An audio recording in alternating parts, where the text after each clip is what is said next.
Prince Ver lived in a kingdom where the sun burned bright. Yet he spent his days in a room that never knew the light. Heavy velvet curtains sealed the windows, muffling the sounds of the bustling capital into a dull, rhythmic hum. When the afternoon heat climbed, he retreated deeper into the shadows of his chambers, pulling thick blankets over his head to drown out the world. He did not walk the halls. He did not oversee the grain stores or listen to the petitions of the people. A servant entered, carrying a stack of scrolls that required a royal seal. Ver did not turn. He did not even open his eyes. He simply waved a hand toward the door, his voice barely rising above a whisper. "Let the servants handle it," he said. The servant bowed and backed away, leaving the scrolls untouched on the table. Ver remained still, listening to the silence of the room. He lay there, hands soft and idle, waiting for the day to end so he could sleep again. The kingdom thrived beyond his walls, but inside, time had stopped entirely. From the high balcony, the king watched the windows of his son's chambers. He saw the heavy curtains drawn tight against the midday sun. He looked down at his own calloused palms, then imagined the soft, unblemished hands of the prince. A kingdom could not be held by a man who retreated at the first sign of a shadow. The king turned away from the view and descended into the courtyard. He signaled for his guards, his expression hardening as he gestured toward the main trade road. This was the busiest artery of the capital, a path that demanded constant movement. He pointed to the center of the dusty thoroughfare. "Place the largest boulder you can find right there," he commanded. The guards hesitated, then moved to obey. They dragged a massive, jagged stone from the quarry edge, straining against its weight until it sat squarely in the middle of the path. The king watched from the cover of a thicket of trees nearby. By dawn, the road was blocked. The test had begun.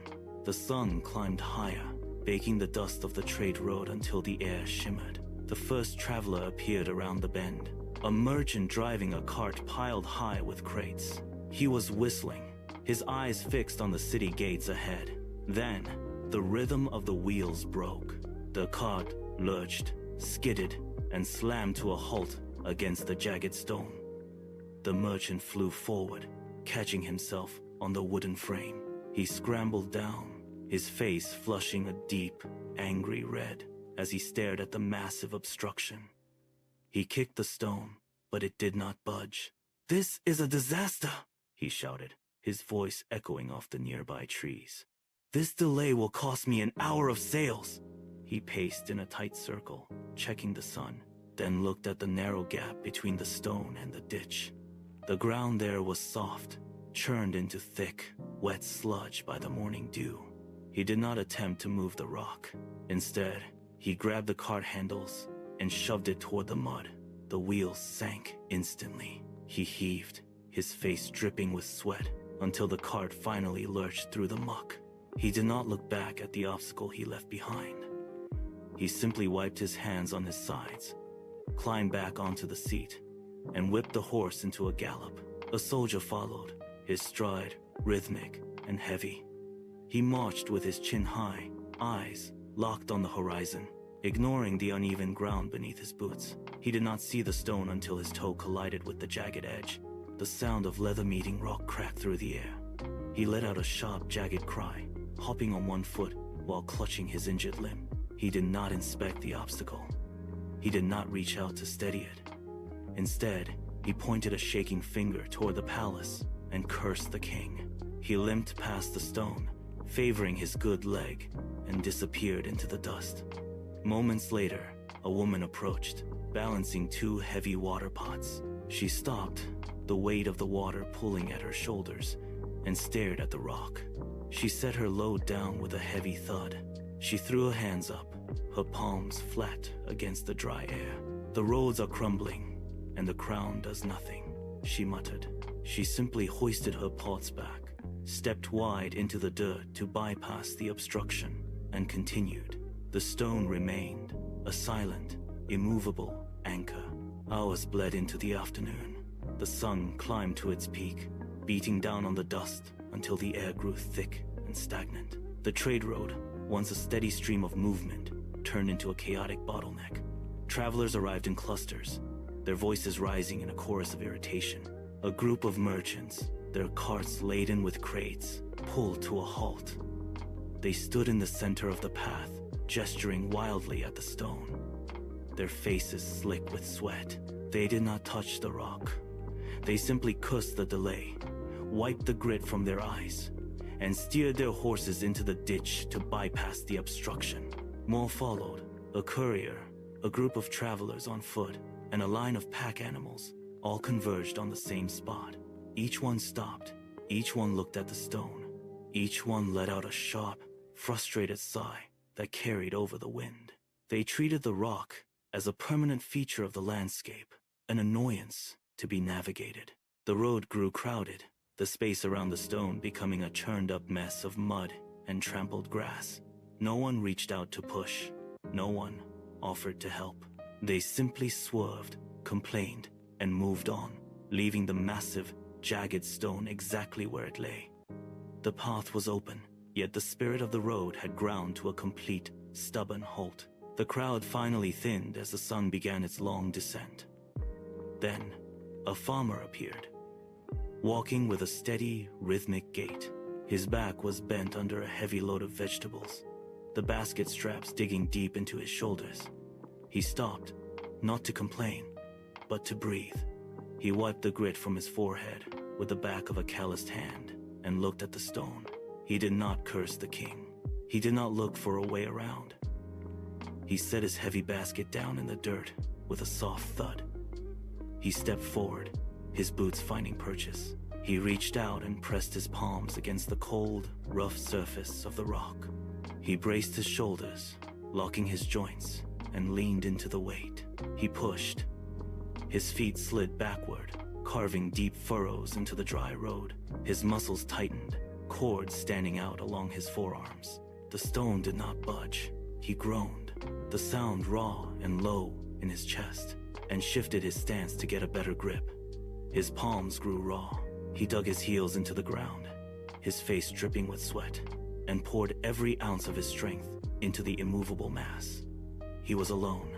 He let out a ragged breath and shifted his weight one last time, planting his boots firmly against a patch of loose gravel. He dug his fingers into the rough, uneven crevices of the stone, his knuckles white with the strain. He braced his chest against the cold mass, his heart hammering against his ribs. With a final, guttural groan, he threw his entire body weight into the push.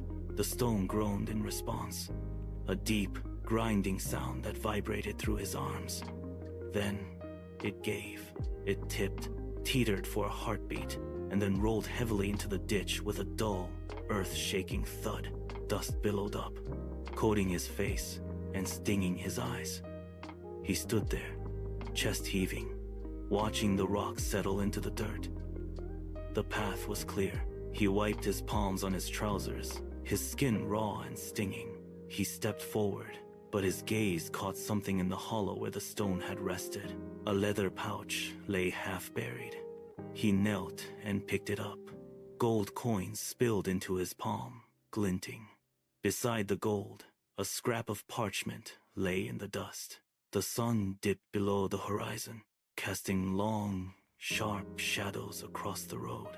The king walked with a measured, heavy stride, his gaze fixed on the center of the path.